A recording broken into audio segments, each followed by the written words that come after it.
نزد او به شما آرامی بخشد، چون او مهربان فروتن است، به جانهایتان آرامی بخشد.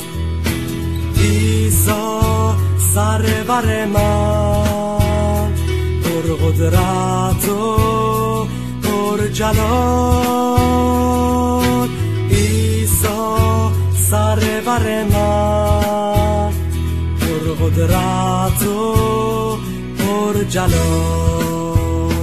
وقتی درد و رنج خسته‌ات کند، به عیسی بگو، به عیسی بگو.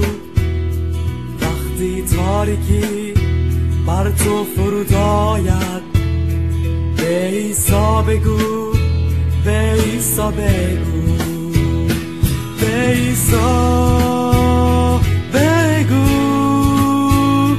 چون او دوستت دارد. به عیسی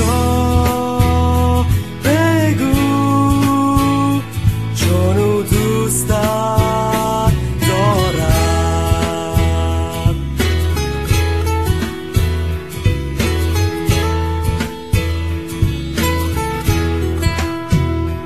در نزد او آرامی خواهی یافت، فقط و فقط در نزد او.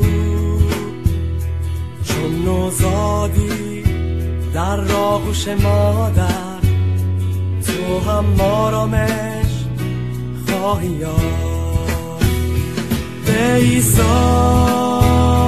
بگو، چون او دوستت دارد. به عیسی بگو، چون او دوستت دارد. عیسی سرور من، پرقدرت و پرجلال، عیسی سرور من، پرقدرت و پرجلال.